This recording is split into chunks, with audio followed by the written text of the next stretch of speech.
स्वागत है आपका यस न्यूज़ कर्नाटक एक्सप्रेस में। मैं आपके साथ सुफियान। आइए आज की खबर पर नजर डालते हैं।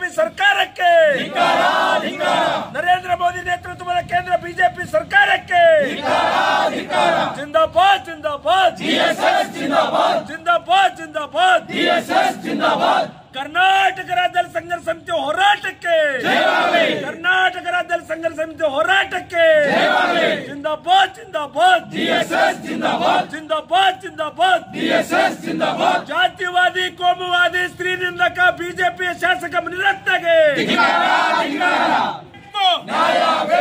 ಗುಡಿಸಲುಗಳ ಗುಡುಗುತ್ತಿವೆ ಗುಡಿಸಲುಗಳ ಗುಡುಗುತ್ತಿವೆ ಜಾತಿ ಬಿಡಿ ಮತ ಬಿಡಿ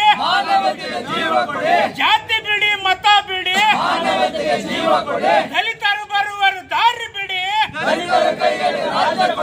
ದಲಿತರು ಬರುವರು ದಾರಿ ಬಿಡಿ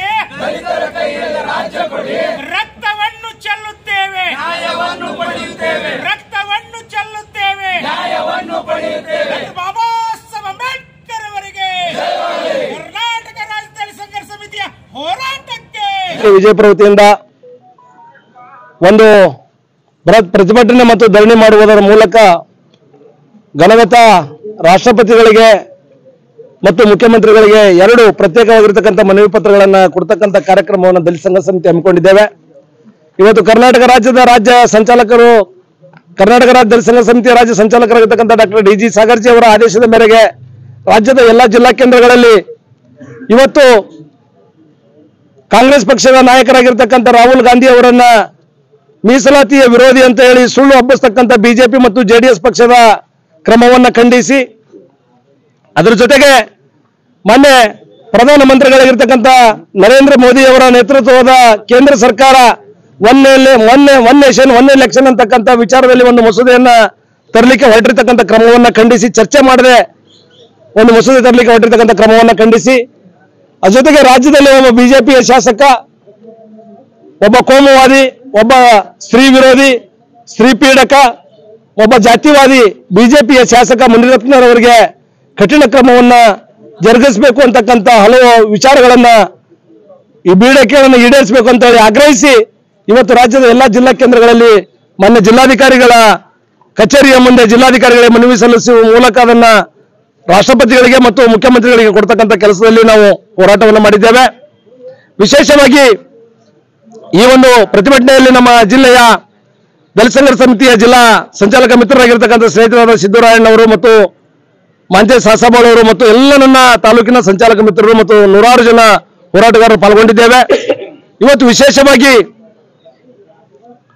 ಬಿಜೆಪಿ ಸರ್ಕಾರ ಮೀಸಲಾತಿಯ ಪರವಾಗಿ ನಿಂತು ಇವತ್ತು ನರೇಂದ್ರ ಮೋದಿ ಅವರ ನೇತೃತ್ವದ ಬಿಜೆಪಿ ಪಕ್ಷ ಬಿಜೆಪಿ ಸರ್ಕಾರ ಮತ್ತು ರಾಜ್ಯದಲ್ಲಿರ್ತಕ್ಕಂಥ ಬಿಜೆಪಿ ಕಾರ್ಯಕರ್ತರು ರಾಹುಲ್ ಗಾಂಧಿ ವಿದೇಶದಲ್ಲಿ ಮೀಸಲಾತಿ ವಿರೋಧಿ ಹೇಳಿಕೆ ನೀಡ್ಯಾರ, ಅದಕ್ಕೆ ನಾವು ಕ್ರಮ ಅವರ ಹೇಳಿಕೆಯನ್ನು ಖಂಡಿಸ್ತೀವಿ ಅಂತೇಳಿ ಎಲ್ಲಿ ಬೇಕಾದಲ್ಲಿ ಚಳವಳಿ ಮಾಡ್ತಕ್ಕಂಥದ್ದು ಮತ್ತು ಹೇಳಿಕೆ ಕೊಡ್ತಕ್ಕಂಥ ಕ್ರಮವನ್ನು ನೋಡ್ತಾ ಇದ್ದೀವಿ। ಹಾಗಾಗಿ ನಾನು ವೇದಿಕೆ ಮೂಲಕ ಹೇಳ್ತಾ ಇದ್ದೇನೆ, ರಾಹುಲ್ ಗಾಂಧಿಯವರ ಮಾತನ್ನ ಅರ್ಥ ಮಾಡಿಕೊಳ್ಳದೆ ಇರತಕ್ಕಂಥ ಬುದ್ಧಿಹೀನರು ಬಿಜೆಪಿಯವರು ಅಂತಕ್ಕಂಥ ವಿಚಾರ ಹೇಳ್ತಾ ಇದ್ದೀನಿ। ಏನ್ ಹೇಳಿದ್ದಾರೆ ಬಿಜೆಪಿ ರಾಹುಲ್ ಗಾಂಧಿ ಅವರು ಅಂತಂದ್ರೆ, ಇಲ್ಲಿ ಸಮಾಜದಲ್ಲಿ ಇನ್ನೂ ಅನೇಕ ಜನಕ್ಕೆ ನ್ಯಾಯ ಸಿಗಬೇಕಾಗಿದೆ, ಎಲ್ಲಾ ಸಮಾಜದ ಎಲ್ಲಾ ಜನರನ್ನು ಒಟ್ಟಿಗೆ ತೆಗೆದುಕೊಂಡು ಹೋಗಬೇಕಾಗಿದೆ, ಅವರಿಗೂ ಕೂಡ ಮೀಸಲಾತಿ ಕಲ್ಪಿಸಬೇಕಾಗಿದೆ ಅಂತಕ್ಕಂಥ ವಿಚಾರದಲ್ಲಿ ಸರ್ವರನ್ನು ಒಳಗೊಂಡು ಇನ್ನೂ ಮೀಸಲಾತಿ ಪ್ರಮಾಣ ಹೆಚ್ಚಿಸಬೇಕು ಅಂತಕ್ಕಂಥ ಭಾವನೆ ಇಟ್ಟುಕೊಂಡು ಮಾತಾಡಿರ್ತಕ್ಕಂಥ ರಾಹುಲ್ ಗಾಂಧಿ ಅವರ ಹೇಳಿಕೆಯನ್ನ ಮೀಸಲಾತಿ ವಿರೋಧಿ ಅಂತ ಹೇಳಿ ಬಿಂಬಿಸ್ತಕ್ಕಂಥದ್ದು, ಸುಳ್ಳು ಹುಟ್ಟಿಸ್ತಕ್ಕಂಥದ್ದು, ಸುಳ್ಳನ್ನೇ ನಂಬಿಸ್ತಕ್ಕಂಥ ಪ್ರಯತ್ನ ಮಾಡ್ತಕ್ಕಂಥದ್ದು, ಸಮಾಜವನ್ನ ಸ್ವಾಸ್ಥ್ಯ ಹಾಳು ಮಾಡ್ತಕ್ಕಂಥ ಬಿಜೆಪಿ ಪಕ್ಷದ ಕ್ರಮವನ್ನು ನಾವು ಖಂಡಿಸ್ತಾ ಇದ್ದೇವೆ. ಹಾಗಾಗಿ ನಾವು ಹಿಂದಿನ ದಿನಮಾನಗಳಲ್ಲಿ ಬಿಜೆಪಿ ಪಕ್ಷದಲ್ಲಿರ್ತಕ್ಕಂಥ ಅನೇಕ ನಾಯಕರು ಒಬ್ರು ನಾವು ಬಂದಿರುವುದೇ ಸಂವಿಧಾನದ ಬದಲಾವಣೆ ಮಾಡಲಿಕ್ಕೆ, ನಾವು ಬಂದಿರುವುದೇ ಬಾಬಾ ಸಾಹೇಬ್ ಬರೆದಿರ್ತಕ್ಕಂಥ ಸಂವಿಧಾನವನ್ನು ಒಪ್ಪಿಕೊಳ್ಳದೇ ಇರತಕ್ಕಂಥ ವ್ಯವಸ್ಥೆಗೆ, ವಿಶೇಷವಾಗಿ ನಮ್ಮ ಬಿಜಾಪುರದಲ್ಲಿನ ಒಬ್ಬ ನಾಯಕರು ಹಿಂದೂ ಹುಲಿ ಅಂತೇಳಿ ಕರೀತಾರೆ ಅವರಿಗೆ, ಅವರು ಬಸನಗೌಡ ಪಾಟೀಲ್ ಅಂತಕ್ಕಂಥವ್ರು ಸಂವಿಧಾನ ವಿರೋಧಿ, ನಾವು ಸಂವಿಧಾನ ಬದಲು ಮಾಡ್ತೀವಿ ಬಂದಿರತಕ್ಕಂಥ ಪೇಪರ್ ಸ್ಟೇಟ್ಮೆಂಟ್ ಅನ್ನು ನಾವು ಕಾಣ್ತಾ ಇದ್ದೀವಿ.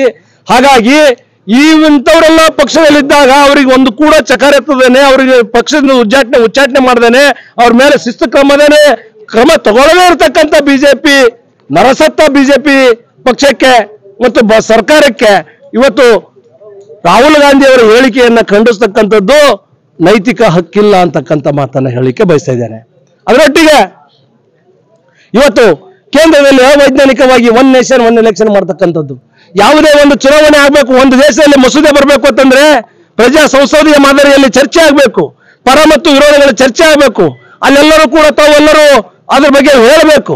ಅದನ್ನು ಬಿಟ್ಟು ಏಕಪಕ್ಷೀಯವಾಗಿ ಒಂದು ನಿಮಿಷದಾಗ ಬದಲಾವಣೆ ಆಗ್ಬಿಡ್ತತ್ತ. ನರೇಂದ್ರ ಮೋದಿ ಬಂದತ್ತ 3 ತಿಂಗಳಾಯ್ತತ್ತ, 3 ತಿಂಗಳ ಒಂದು ಬದಲಾವಣೆ ಆಯ್ತತ್ತ, ಒನ್ ನೇಷನ್ ಅತ್ತ ಒನ್ ಎಲೆಕ್ಷನ್ ಅತ್ತ.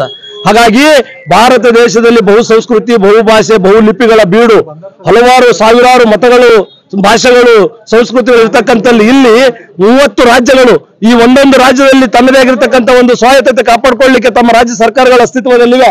ಹಾಗಾಗಿ ಈ ವಿಚಾರವನ್ನ ಮನಗಂಡಿರ್ತಕ್ಕಂಥ ವ್ಯವಸ್ಥೆಯಲ್ಲಿ ಚರ್ಚೆ ಮಾಡದೆ ಈ ರೀತಿ ಏಕಪಕ್ಷೀಯವಾಗಿ ತರ್ತಕ್ಕಂಥ ನಿರ್ಧಾರವನ್ನ ನಾವು ಖಂಡಿಸ್ತಾ ಇದ್ದೀವಿ.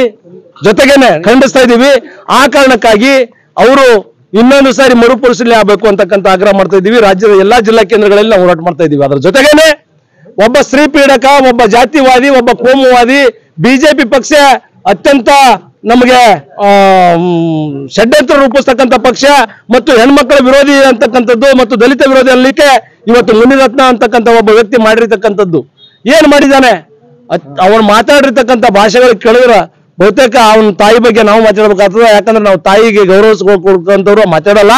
ಆದ್ರೆ ಆ ವರ್ಷ ಜಾತಿವಾದಿ ಅದನ್ನ ಅಟ್ರಾಸಿಟಿ ಕೇಸ್ ಒಳಗೆ ಹೋದ ನಂತರ ಈಗ ರೇಪ್ ಕೇಸ್ನ ಒಳಗೇನ. ಆ ಕಾರಣಕ್ಕಾಗಿ ದಲಿತ ಸಂಘರ್ಷ ಸಮಿತಿ ಆಗ್ರಹ ಮಾಡ್ತಾ ಇದೆ. ಅಂತಹ ಮುಟ್ಟಾಳರನ್ನ, ಅಂತ ಮತಿಗೇಡಿಗಳನ್ನ, ಅಂತ ನಾಲಾಯಕರನ್ನ ಸಮಾಜದಲ್ಲಿ ಬಿಡದೇನೆ ಅವ್ರಿಗೆ ಒಳಗೆ ಹಾಕಿ ಅಲ್ಲಿ ಉಗ್ರವಾಗಿರ್ತಕ್ಕಂಥ ಶಿಕ್ಷೆಗೆ ಒಳಪಡಿಸಬೇಕು ಅಂತೇಳಿ ರಾಜ್ಯ ಸರ್ಕಾರಕ್ಕೆ ನಾವು ಒತ್ತಾಯ ಮಾಡ್ತಾ ಇದ್ದೀವಿ ಅಂತಕ್ಕಂಥ ವಿಚಾರವನ್ನು ಹೇಳೋದ್ರ ಜೊತೆಗೆ ಇಲ್ಲಿ ಇನ್ನೊಂದು ಮಾತನ್ನು ಹೇಳಕ್ಕೆ ಬಯಸ್ತಾ ಇದ್ದೀನಿ. ಇವತ್ತು ಮೂಡಾ ಪ್ರಕರಣ, ಇವತ್ತು ಕೋರ್ಟಿನ ಬಗ್ಗೆ ನಮಗೆ ಗೌರವ ಇದೆ, ನ್ಯಾಯಾಲಯದ ಬಗ್ಗೆ ನಮಗೆ ಗೌರವ ಇದೆ. ಇವತ್ತು ನ್ಯಾಯಾಲಯದಲ್ಲಿ ಪ್ರಾಸಿಕ್ಯೂಷನ್ಗೆ ಅವಕಾಶ ಕೊಟ್ಟರು ಕೂಡ ನಮಗೆ ಸುಪ್ರೀಂ ಕೋರ್ಟ್ನಲ್ಲಿ ಹೋರಾಟ ಮಾಡ್ತಕ್ಕಂಥ ವ್ಯವಸ್ಥೆ ನಮ್ಮ ರಾಜ್ಯದ ನಾಯಕರು ಮಾಡ್ತಾ ಇದ್ದಾರೆ. ಇರ್ಲಿ, ನಾನು ಹೇಳ್ಬೇಕಾಗೋದು ಒಂದೇ, ಬಿಜೆಪಿ ಪಕ್ಷ ದಲಿತ ಹಿಂದುಳಿದ ಅಲ್ಪಸಂಖ್ಯಾತರಲ್ಲ. ಮೊದಲೇ ಹಿಂದುಳಿದ ವಿರೋಧಿ, ತದನಂತರ ದಲಿತ ವಿರೋಧಿ, ತದನಂತರ ಮುಸ್ಲಿಮರ ವಿರೋಧಿ ಬಿಜೆಪಿ ಪಕ್ಷ ಅನ್ನೋದು ಸಾರಿ ಹೇಳ್ತಾ ಇದ್ದೀನಿ ನಾನು. ಯಾಕಂತಂದ್ರೆ ಹಿಂದುಳಿದ ವಿರೋಧಿ ಅಲ್ಲಿಕ್ಕೆ ನಾನು ಒಂದು ಸಾಕ್ಷೀಕರಿಸಿ ನಿಮ್ಗೊಂದು ಮಾತು ಹೇಳಲಿಕ್ಕೆ ಬಯಸ್ತಾ ಇದ್ದೀನಿ ನಮ್ಮ ಮಾಧ್ಯಮದ ಮೂಲಕ. ಹಿಂದುಳಿದ ವರ್ಗದ ಒಬ್ಬ ನಾಯಕ, ಬಿಜೆಪಿ ಪಕ್ಷದಲ್ಲಿ ಒಬ್ಬ ಮುಖ್ಯಮಂತ್ರಿ ಸ್ಥಾನಕ್ಕೆ ಏರ್ಬಲ್ಲತಕ್ಕಂಥ ನಾಯಕ KS ಈಶ್ವರಪ್ಪನವರು ಇದ್ರು, ಒಬ್ರು ಉಪಮುಖ್ಯಮಂತ್ರಿಯಾಗಿದ್ದವರು. ಅವರಿಗೆ ಟಿಕೆಟ್ ಕೊಡದೇನೆ ಅವರಿಗೆ ವಂಚನೆ ಮಾಡುವುದರ ಮೂಲಕ ಅವರಿಗೆ ರಾಜಕೀಯ ಒಂದು ಗೋರಿಯನ್ನ ತೋರಿರ್ತಕ್ಕಂಥ ಬಿಜೆಪಿ ಪಕ್ಷಕ್ಕೆ ಹಿಂದುಳಿದ ವರ್ಗದ ಏಳಿಗೆಯನ್ನ ಸಹಿಸಲಿಕ್ಕೆ ಆಗ್ತಾ ಇಲ್ಲ ಅನ್ನಲಿಕ್ಕೆ ಇದು ಒಂದು ಸಾಕ್ಷಿ. ಅದರೊಟ್ಟಿಗೆ ಇನ್ನೊಂದು ಸಾಕ್ಷಿ, ಒಬ್ಬ ಹಿಂದುಳಿದ ವರ್ಗದ ನಾಯಕ ಸಿದ್ದರಾಮಯ್ಯ ಸಾಹೇಬರು 2 ಸಾರಿ ಮುಖ್ಯಮಂತ್ರಿ ಆಗಿರ್ತಕ್ಕಂಥದನ್ನ ಸಹಿಸಲಿಕ್ಕೆ ಆಗ್ತಾ ಇಲ್ಲ. ಅವ್ರ ಮೇಲೆ ಇಲ್ಲ ಸಲ್ಲದ ಆರೋಪಗಳನ್ನು ಹೊಡಿಸುವುದರ ಮೂಲಕ, ಅವರಿಗೆ ಮೂಢ ಪ್ರಕರಣದಲ್ಲಿ ಸಿಲುಕಿಸುವುದರ ಮೂಲಕ ಈ ರಾಜ್ಯದ ದಲಿತ ಹಿಂದುಳಿದ ಅಲ್ಲ, ಈ ರಾಜ್ಯದ ಹಿಂದುಳಿದ ವರ್ಗದ ಧ್ವನಿಯನ್ನ, ಹಿಂದುಳಿದ ವರ್ಗದ ಅಸ್ಮಿತೆಯನ್ನ ಒಂದು ಹಾಳು ಮಾಡ್ತಾ ಇದ್ದಾರೆ ಬಿಜೆಪಿ ಅವರು ಹೇಳಲಿಕ್ಕೆ ಬಯಸ್ತಾ ಇದ್ದೀನಿ. ಆ ಕಾರಣಕ್ಕಾಗಿ ಇವತ್ತು ಸಿದ್ದರಾಮಯ್ಯ ಸಾಹೇಬರಿಗೆ ಒಂದು ಸುಪ್ರೀಂ ಕೋರ್ಟ್ನಲ್ಲಿ ಗೆಲುವಾಗ್ತದೆ ಅಂತಕ್ಕಂಥ ಭರವಸೆಯಿಂದ ಕರ್ನಾಟಕ ರಾಜ್ಯ ದಲಿತ ಸಂಘರ್ಷ ಸಮಿತಿ ನಾವು ಕೆಲಸ ಮಾಡ್ತಾ ಇದ್ದೀವಿ. ನಾವು ನ್ಯಾಯಾಂಗದಲ್ಲಿ ನಮಗೆ ನಂಬಿಕೆ ಇದೆ, ನಾವು ನ್ಯಾಯದ ಪ್ರಕಾರ ನಾವು ಇರ್ತೀವಿ ಅಂತಕ್ಕಂಥ ವಿಚಾರವನ್ನು ಹೇಳೋದ್ರ ಜೊತೆಗೇನೆ ಸಮಾಜದಲ್ಲಿ ಸ್ವಾಸ್ಥ್ಯ ಹಾಳು ಮಾಡ್ತಕ್ಕಂಥ ಬಿಜೆಪಿ ಪಕ್ಷದ ವಿರುದ್ಧ ಕರ್ನಾಟಕ ರಾಜ್ಯ ದಲಿತ ಸಂಘರ್ಷ ಸಮಿತಿ ನಿತ್ಯ ಮತ್ತು ನಿರಂತರವಾಗಿ ಹೋರಾಟ ಮತ್ತು ಜಾಗೃತಿಯನ್ನು ಮೂಡಿಸ್ತಕ್ಕಂಥ ಕೆಲಸದಲ್ಲಿ ಮಾಡ್ತೀವಿ ಅಂತಕ್ಕಂಥ ವಿಚಾರವನ್ನು ಹೇಳ್ತಾ ನಾನು ಮಾತಾಡ್ತಕ್ಕಂಥದ್ದು ವೈಸಿ ಮಯೂರ್ ಅಂತ ಹೇಳಿ ಬಿಜಾಪುರ ಜಿಲ್ಲೆಯ ಜಿಲ್ಲಾ ಸಂಚಾಲಕ DSFನ ಜಿಲ್ಲಾ ಸಂಚಾಲಕನಾಗಿ ನಾನು ಮಾತಾಡ್ತಕ್ಕಂಥದ್ದು. ನನ್ನೊಟ್ಟಿಗೆ ಜಿಲ್ಲಾ ದಲಿತ ಸಂಘರ್ಷ ಸಮಿತಿ ಎಲ್ಲ ಪ್ರಮುಖರು ಇದ್ದೀವಿ ಅಂತಕ್ಕಂಥ ವಿಚಾರ ಹೇಳ್ತಾ ನಾನು ಮಾತನ್ನು ಮುಗಿಸ್ತಾ ಇದ್ದೀನಿ. ಜೈ ಭೀಮ್, ಜೈ ಪ್ರಬುದ್ಧ ಭಾರತ್. ಜಿಲ್ಲಾ ಶಾಖೆಯಿಂದ ಇವತ್ತಿನ ದಿವಸ ನಮ್ಮ ರಾಜ್ಯ ನಾಯಕರಂತ ಡಾಕ್ಟರ್ DG ಸಾಗರ್ ಅವರ ನೇತೃತ್ವದಲ್ಲಿ ರಾಜ್ಯಾದ್ಯಂತ ಎಲ್ಲ ಜಿಲ್ಲಾ ಕೇಂದ್ರಗಳಲ್ಲಿ ಒಂದು ಧರಣಿ ಸತ್ಯಾಗ್ರಹವನ್ನು ಹಮ್ಮಿಕೊಂಡಿದೆ. ಉದ್ದೇಶ ಇಷ್ಟೇ, ರಾಹುಲ್ ಗಾಂಧಿ ಅವರು ಒಬ್ಬ ಸಂವಿಧಾನ ವಿರೋಧಿ ಅನ್ನುವ ಒಂದು ವಿಚಾರನ ಬಿಜೆಪಿ ಸರ್ಕಾರ ಹೇಳ್ತಾ ಇದೆ. ನಿಜವಾಗ್ಲೂ ಹೇಳ್ಬೇಕಂದ್ರೆ ರಾಹುಲ್ ಗಾಂಧಿ ಅಂತ ಸಂವಿಧಾನ ವಿರೋಧಿ ಅಲ್ಲ, ಯಾವತ್ತೂ ಕಟ್ಟ ಕಡೆ ವ್ಯಕ್ತಿಗೂ ಸಹಿತ ಹಾಗೂ ದಲಿತ, ಹಿಂದುಳಿದ, ಅಲ್ಪಸಂಖ್ಯಾತರ ವ್ಯಕ್ತಿಗಳು ಸಹಿತ ಒಂದು ಸಹಾಯ ಮತ್ತು ಅವರಿಗೆ ಅವರ ಆಕ್ಷೇಪಣೆಗಳು ಅವ್ರು ಮುಟ್ಟುವಂತ ಮಾಡುವಂತ ಏಕೈಕ ನಾಯಕ. ಹೀಗಾಗಿ ರಾಹುಲ್ ಗಾಂಧಿಯವರ ವಿಚಾರದಲ್ಲಿ ಈ ಒಂದು ಬಿಜೆಪಿ ಸರ್ಕಾರ ಒಂದು ಕುತಂತ್ರ ಭಾವನೆಯನ್ನು ಮಾಡ್ತಾ ಇದೆ. ಯಾಕಂದ್ರೆ ಅವ್ರು ಹೇಳಿದ್ದೇ ಬೇರೆ, ಇದನ್ನು ತಿಳ್ಕೊಂಡಿದ್ದೇ ಬೇರೆ. ಅವರು ಸಂವಿಧಾನ ವಿರೋಧಿ ಚಟುವಟಿಕೆ ಯಾವುದೂ ವಿಚಾರದಲ್ಲಿ ಮಾಡಿಲ್ಲ. ಬಟ್ ಉದ್ದೇಶಪೂರ್ವಕವಾಗಿ ಈ ಒಂದು ಕಾಂಗ್ರೆಸ್ ಪಕ್ಷವನ್ನು, ರಾಹುಲ್ ಗಾಂಧಿ ಅವರನ್ನ ಒಂದು ತುಳಿಬೇಕನ್ನೋ ವಿಚಾರ ಇಟ್ಟುಕೊಂಡು ಮೋದಿ ಅವರು ಮಾಡ್ತಾ ಇದ್ದಾರೆ. ಅದಕ್ಕೆ ಈ ಒಂದು ವಿಚಾರ ಇಟ್ಟುಕೊಂಡು ರಾಹುಲ್ ಗಾಂಧಿ ಅವರಿಗೆ ಹೇಳಿದಂತ ಮಾತನ್ನು ಹಿಂತಗೊಳ್ಬೇಕು. ಅದ್ರ ಜೊತೆಗೆ ಇನ್ನೊಂದು ಹೇಳ್ಬೇಕಂದ್ರೆ ಶಾಸಕ ಮುನಿರತ್ನ ಈಗಾಗಲೇ ಅವರು ಒಂದು ಅರೆಸ್ಟ್ ಆಗಿ ಅಟ್ರಾಸಿಟಿ ಕೇಸು ಆಗಿದೆ. ಅದ್ರ ಜೊತೆ ಒಂದು ರೇಪ್ ಕೇಸು ಆಗಿದೆ.